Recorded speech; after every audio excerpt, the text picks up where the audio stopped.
트럼프의 발언에 발등에 불이 떨어진 유럽의 거대한 방패. 나토가 세계 지도 반대편에 있는 대한민국을 콕 집어 가장 먼저 호르무즈의 화염 속으로 군함을 보내야 할 일 순위 국가로 공식 지목한 것입니다.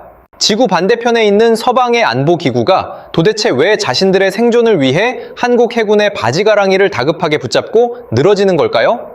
일본의 총리가 백악관에 100조 원이 넘는 천문학적인 대미 투자 보따리를 싸들고 가서 밀착 행보를 보였음에도 단칼에 무시당한 이 살벌한 지정학적 체스판에서 나토는 왜 하필 G7 국가들을 제쳐두고 우리 대한민국을 파병 일선으로 밀어넣으려 하는 걸까요? 이것은 단순한 외교적 해프닝이 아닙니다. 미국 중심의 세계 질서라는 거대한 배가 침몰해 가는 과정에서 벌어지는 뼈를 깎는 가장 잔혹하고 이기적인 폭탄 돌리기의 서막입니다. 오랜 동맹조차 하루아침에 서로를 방패막이로 삼으려는 이 냉혹한 2026년의 지정학적 지진 속에서 우리는 이 사태의 이면을 날카롭게 꿰뚫어 보아야만 합니다. 그렇다면 이 끔찍한 책임 전가의 시작점, 도대체 백악관 밀실에서는 유럽의 심장을 먹게 만든 어떤 절망적인 통보가 내려졌던 것일까요? 모든 재앙의 발단은 트럼프 대통령의 입에서 시작되었습니다. 여러분, 수십 년간 꼬박꼬박 막대한 보험료를 내며 안심하고 있던 찰레, 거대한 허리케인이 닥치자 보험사가 일방적으로 계약을 파기해버린다면 어떤 기분이 들까요? 지금 전 세계 안보 지형에서 정확히 그 끔찍한 일이 벌어지고 있습니다. 미국은 중동 전쟁에 적극적으로 동참해 피를 흘리지 않는 동맹국들을 향해 미군 기지를 전면 폐쇄하고 병력을 빼버리겠다는 섬뜩한 청사진을 흔들어대고 있습니다. 이란과의 무력 충돌 이후 그 첫 번째 희생양으로 지목된 것은 다름 아닌 유럽 주둔 미군과 나토였습니다. 유럽 전역의 주가는 요동치고 서민들의 밥상 물가를 결정짓는 환율은 요동쳤습니다. 이 혼란 속에서 덩달아 웃음꽃이 핀 곳은 오직 모스크바뿐이죠. 발등에 거대한 불덩이가 떨어진 나토의 마르크 류터 사무총장은 체면을 다 구기고 황급히 백악관으로 날아갔습니다. 일부 국가가 소극적이었던 건 맞지만 동맹 전체가 등을 돌린 건 아닙니다. 라며 거의 애원에 가까운 저자세 외교를 펼쳤습니다.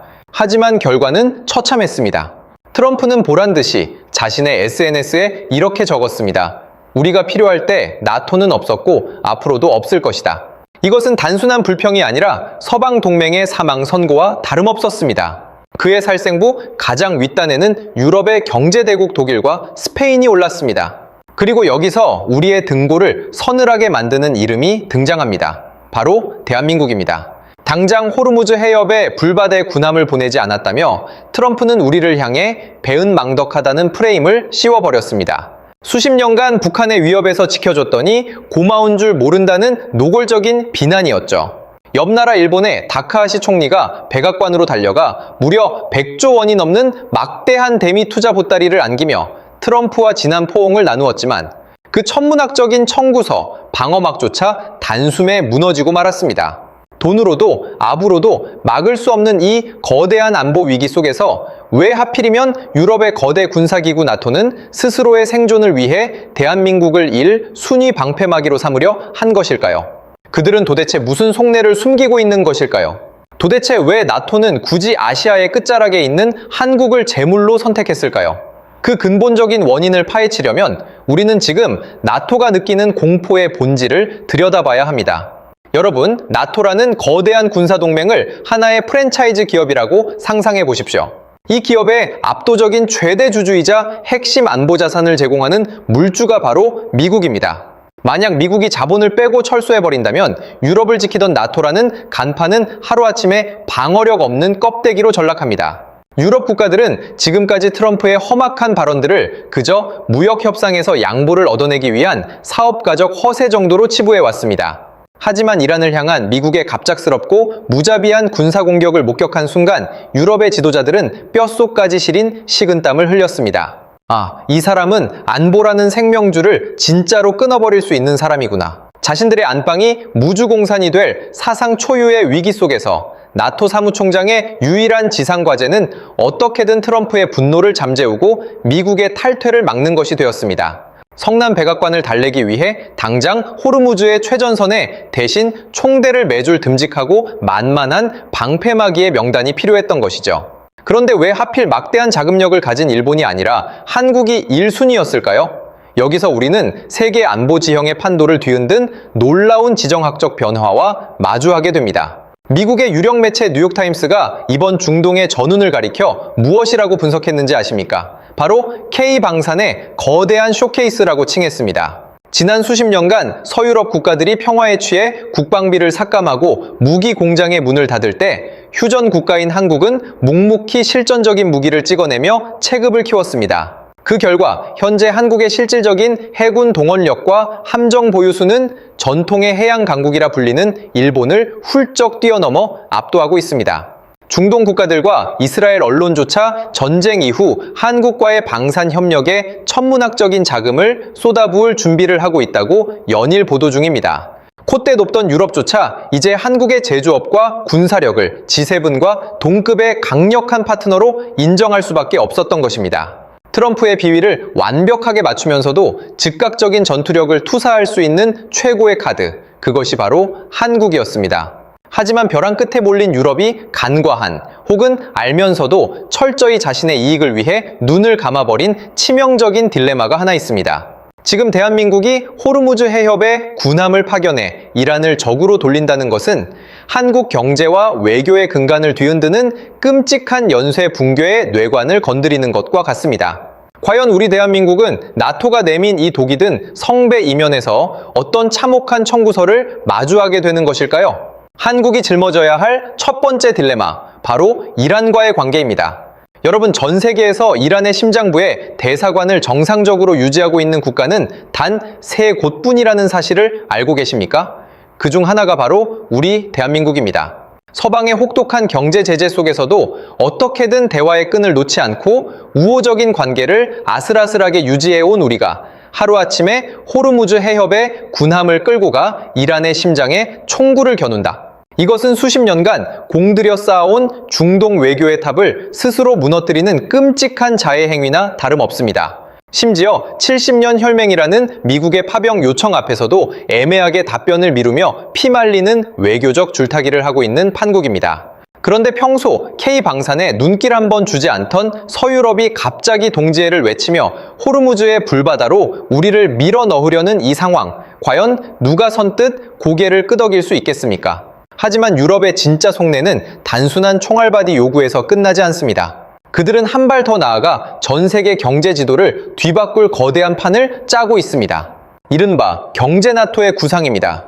다보스 포럼에서 터져나온 이 구상은 트럼프의 무자비한 관세 폭탄에 함께 맞서고 반도체와 히토류를 쥐고 흔드는 중국의 공급망 무기화를 공동으로 방어하자는 거대한 경제안보 연합체입니다.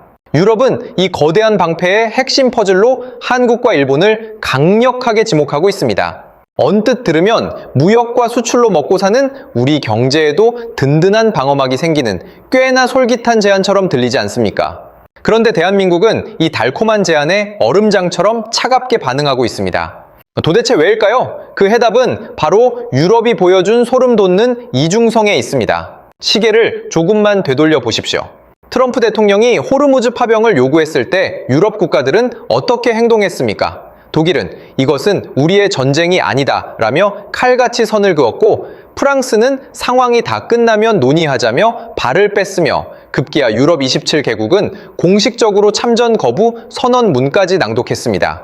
심지어 최강의 미 해군조차 이란의 드론 공격이 두려워 호르무즈 해협에서 수천 킬로미터 밖으로 후퇴하고 있는 마당에 유럽은 백악관의 애원 섞인 전화를 철저히 피하며 자신들의 안위만 챙겼습니다. 자신들은 피 한 방울 흘리기 싫다며 도망쳤던 그들이 정작 호르무즈 봉쇄로 자국 내 에너지 위기가 폭발하자 이제 와서 태도를 싹 바꾸어 한국에게 가치를 공유하며 함께 뭉치자고 손을 내밀고 있는 것입니다. 철저하게 자신들의 발등에 불이 떨어졌을 때만 연대를 외치는 이 위선적인 가면무도회. 과연 우리는 이들의 달콤한 청구서 뒤에 숨겨진 서늘한 비수를 과거의 또 다른 전쟁터에서 뼈저리게 겪은 적이 있지 않았습니까? 여러분, 우리가 왜 유럽의 달콤한 제안에 등골이 서늘해져야 하는지, 그들이 과거 우크라이나 전쟁 때 우리에게 어떤 청구서를 내밀었는지 혹시 기억하십니까? 당시 포탄 고갈에 시달리며 폐색이 짙어지던 유럽은 우리 한국을 향해 노골적인 압박을 가했습니다. 마치 자신들의 당연한 권리라도 되는 우리가 피땀 흘려 만든 첨단 무기들을 우크라이나에 무상으로 내놓으라고 윽박질렀죠. 우리가 한반도의 엄중한 안보 상황과 법적 제약을 이유로 직접 지원을 거절하자 그들은 곧바로 싸늘한 눈초리로 우리를 비난하며 압박했습니다. 지구 반대편에 있는 대한민국의 절박한 안보 현실은 그들의 안중에도 없었던 겁니다. 그들의 소름 돋는 이중성은 여기서 끝이 아닙니다. 중동의 맹주 아랍에미리트를 비롯해 전 세계가 탐내는 우리의 자랑스러운 요격 미사일 청웅이의 수출길마저 그들은 가로막으려 했습니다. 왜 하필 중동에만 파느냐? 그 무기들을 우크라이나로 보내야 한다며 남의 나라 방산 수출을 통제하려 드는 오만함을 보였죠. 심지어 프랑스의 마크롱 대통령은 세계 최대 방산 전시회인 유로사토리를 앞두고 유럽은 K방산을 구매하면 안 된다며 빗장을 걸어 잠그기까지 했습니다. 함께 경제 영토를 지키자며 환하게 웃어 보이면서도 정작 우리의 밥줄이자 국가전략 산업인 방산 수출에는 잔인하게 칼을 들이대는 꼴입니다.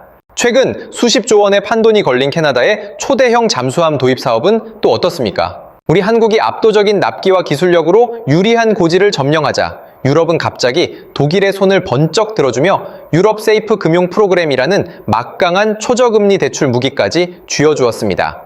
정작 독일은 3,000통읍 잠수함을 제대로 건조해본 경험조차 부족하고 최근에는 자국의 자존심인 폭스바겐 공장마저 폐쇄하며 심각한 경제적 내상을 입고 있는 상황인데도 말이죠. 결국 유럽은 우리 한국의 질주를 견제하기 위한 지렛대로 독일을 내세웠고 우리는 그들의 철저한 이권 카르텔 속에서 억울한 압박을 받아야만 했습니다. 자신들이 아쉬울 때만 민주주의와 가치의 연대를 부르짖고 우리의 국익이 걸린 치열한 시장 앞에서는 가차없이 장벽을 치는 유럽의 반복되는 배신 패턴. 이제 우리도 그들의 차가운 속내를 완벽하게 꿰뚫어 보고 있습니다. 유럽 역시 우리가 호락호락하지 않다는 것을 깨닫고 당황하고 있죠. 하지만 여러분, 우리가 유럽의 손을 덥석 잡을 수 없는 진짜 치명적인 이유는 이뿐만이 아닙니다. 그것은 바로 우리 생존에 멱줄을 쥐고 있는 세계에서 가장 거대하고 변덕스러운 권력자와의 관계 때문입니다.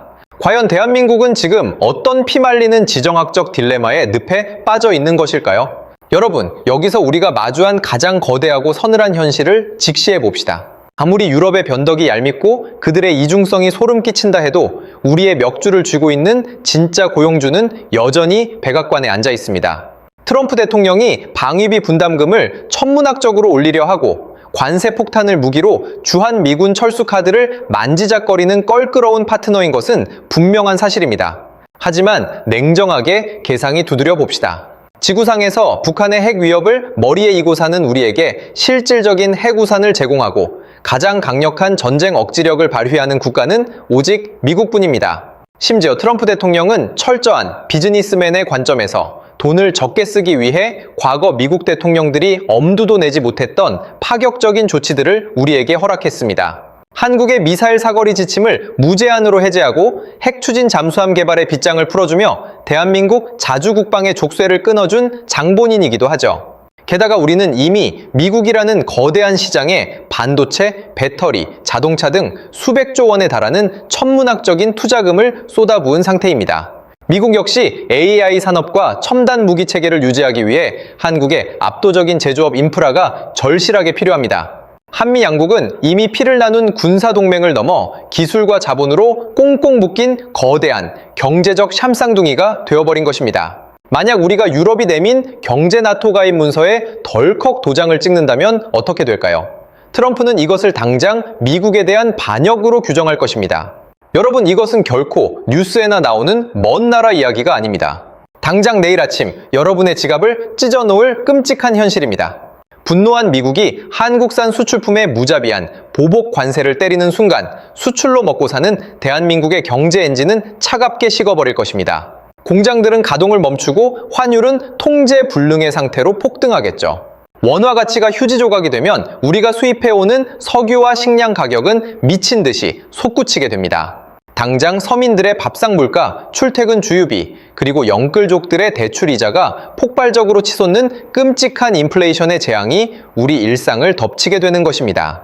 유럽도 이 복잡한 딜레마를 뻔히 알고 있습니다.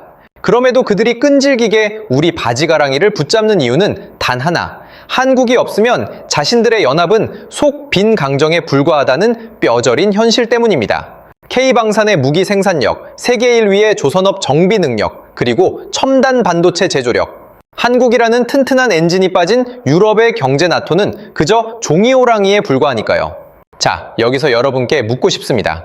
툭하면 청구서를 들이밀며 협박하지만 든든한 해구산을 제공하는 조폭 같은 동맹, 미국과 필요할 때만 가치를 운운하며 정작 우리의 고열을 짜내려는 얌체 같은 파트너 유럽. 만약 여러분이 대한민국의 대통령이라면 우리 서민들의 밥그릇과 국가의 안위를 지키기 위해 어느 쪽에 손을 잡으시겠습니까? 아니면 이 숨 막히는 고래 싸움 속에서 우리가 살아남을 수 있는 제3의 길은 정령 없는 것일까요? 그런데 놀랍게도 벼랑 끝에 몰린 줄 알았던 대한민국이 유럽과 미국을 향해 전혀 예상치 못한 싸늘한 미소를 짓고 있습니다. 전 세계 군사 전문가들이 경악한 한국의 숨겨진 패, 과연 우리는 이 지옥 같은 지정학적 체스판을 어떻게 뒤집으려 하는 것일까요? 여러분, 과거의 대한민국이었다면 강대국들의 이런 거친 압박 앞에서 이리저리 휘둘리며 눈치만 보았을지도 모릅니다. 하지만 지금 벼랑 끝에 몰린 줄 알았던 우리가 오히려 유럽과 미국을 향해 느긋하고 싸늘한 미소를 지을 수 있는 이유는 무엇일까요? 그것은 바로 현재 우리가 쥐고 있는 패의 무게가 완전히 달라졌기 때문입니다. 이란 전쟁 이후 글로벌 지정학의 판도는 완전히 뒤집혔습니다. 지금 세계 지도를 한번 펼쳐보십시오. 중동의 막대한 오일머니는 K방산과 협력하겠다며 줄을 서고 있고 천조국 미국의 최강 해군은 자신들의 군함 수리를 한국의 조선소에 간절히 맡기고 있습니다. 캐나다의 국방장관은 수십조 원짜리 잠수함 계약을 위해 직접 서울로 날아오겠다고 안달이며 콧대 높던 유럽마저 제발 경제 나토에 들어와 달라고 애원하고 있죠. 불과 십수년 전만 해도 강대국들의 무기를 비싼 값에 사오며 방위를 구걸하던 나라가 이제는 그들의 텅 빈 무기고를 채워주고 심지어 그들의 심장인 군함을 고쳐주는 슈퍼갑의 위치로 올라선 것입니다. 사방에서 동시에 우리를 향해 구애의 손길을 뻗는 이 짜릿한 상황 속에서 대한민국이 선택한 가장 영리하고도 무서운 전략은 무엇일까요? 바로 어느 한쪽에도 섣불리 줄을 서지 않는 것입니다. 우리는 유럽의 제안을 칼같이 거절하지도 그렇다고 덥석 수용하지도 않습니다. 오히려 이 애매한 스탠스를 완벽한 협상 레버리지, 지렛대로 활용하고 있죠. 미국이 주한미군 방위비나 무역 관세로 무리한 억지를 부리면 그렇다면 우리는 유럽의 경제 동맹에 더 깊숙이 관여할 수밖에 없다는 무언의 압박을 가할 수 있고 반대로 유럽이 방산 시장에서 텃세를 부리면 우리는 미국의 안보 우산이 최우선이라며 거리를 두는 것입니다. 중국과의 껄끄러운 관계 역시 마찬가지입니다. 유럽이 무작정 다 같이 중국을 견제하자라고 외칠 때 섣불리 그 총알바디로 나섰다가는 우리의 최대 수출 시장이 증발해버리는 살얼음판 같은 경제 보복의 타겟이 될 수 있습니다. 세계 유일의 분단 국가로서 수십 년간 덩치 큰 강대국들 틈바구니에서 생존을 위한 줄타기를 해온 우리의 중립 외교 DNA가 지금 이 순간 가장 날카롭게 빛을 발하고 있는 셈입니다. 유럽의 다급한 외침에 한국이 싸늘하게 반응하는 것은 결코 자만이나 오만이 아닙니다. 우리의 체급이 달라졌고 판을 읽는 시야가 높아졌음을 보여주는 가장 차갑고도 현실적인 선언입니다. 그렇다면 이제 우리는 이 막강해진 체급을 바탕으로 앞으로 다가올 더 거대한 글로벌 경제 전쟁에서 어떤 승부수를 띄워야 할까요? 강대국들의 이기적인 셈법 속에서 과연 대한민국은 끝까지 이 우아한 외교적 줄타기에 성공할 수 있을까요? 여러분, 결국 이 냉혹한 국제 정세 속에서 영원한 적도, 영원한 우방도 없다는 오래된 격언이 다시 한번 증명되고 있습니다. 유럽은 겉으로는 미국에 대항하는 정의로운 연대라는 그럴싸한 포장지를 씌워 우리를 자신들의 방패막이로 끌어들이려 합니다. 하지만 우리는 그 화려한 포장지 속에 숨겨진 오직 자신들의 이익만을 챙기려는 날카로운 청구서를 이미 완벽하게 꿰뚫어 보고 있습니다. 우리가 쥐고 있는 K방산, 반도체, 그리고 세계 최고 수준의 조선업이라는 무기는 단순히 국가적인 자랑거리가 아닙니다. 이것은 턱 밑까지 차오른 고물가, 고금리, 고환율이라는 삶고의 끔찍한 파도 속에서 우리 서민들의 밥그릇과 대한민국 수출 경제의 심장을 지켜낼 가장 강력하고 유일한 생명줄입니다. 만약 우리가 여기서 감정적인 명분에 치우쳐 유럽의 경제 나토에 성급히 도장을 찍거나 반대로 트럼프의 무리한 압박에 맹목적으로 굴복한다면 어떻게 될까요? 당장 우리의 수출길이 끊기고 수입 물가가 폭등하며 그 잔혹한 연쇄 반응은 고스란히 매일매일 치열하게 살아가는 평범한 우리들의 통장 잔고를 갉아먹게 될 것입니다. 하지만 다행스럽게도 지금의 대한민국은 과거처럼 굳이 강대국들의 뻔한 궤변에 휘둘릴 필요가 없는 압도적인 위치에 서 있습니다. 호르무즈 해협의 불바다를 둘러싸고 유럽과 미국이 서로에게 책임을 떠넘기는 이 이기적인 아수라장. 이 위기야말로 오히려 우리의 협상력을 극대화하고 새로운 국부의 원천을 창출할 수 있는 건국 이래 가장 아찔하고도 완벽한 기회일지도 모릅니다. 여러분은 어떻게 생각하십니까? 이 거대한 강대국들의 치열한 이권 다툼 속에서 과연 대한민국은 끝까지 영리한 줄타기에 성공하여 새로운 세계 질서의 승리자가 될 수 있을까요? 아니면 단 한 번의 뼈아픈 오판으로 돌이킬 수 없는 경제적 재앙의 늪에 빠지게 될까요? 여러분의 날카로운 통찰과 현실적인 의견을 댓글로 자유롭게 남겨주시기 바랍니다. 오늘의 다큐멘터리가 여러분이 세상을 읽는 시야를 한 뼘 더 넓히는 데 도움이 되셨다면 좋아요와 구독, 그리고 알림 설정을 꾹 눌러주십시오. 여러분의 관심과 응원이 겹겹이 숨겨진 지정학적 진실을 파헤치는 가장 든든한 원동력이 됩니다. 다음 영상에서는 오늘보다 더 소름 돋는 진실의 문을 열어보겠습니다. 미국과 유럽, 그리고 한국이 치열한 체스 게임을 벌이는 사이 어둠 속에서 조용히 웃음 지으며 칼을 갈고 있는 거대한 붉은 그림자. 다음 시간 절대 놓치지 마십시오.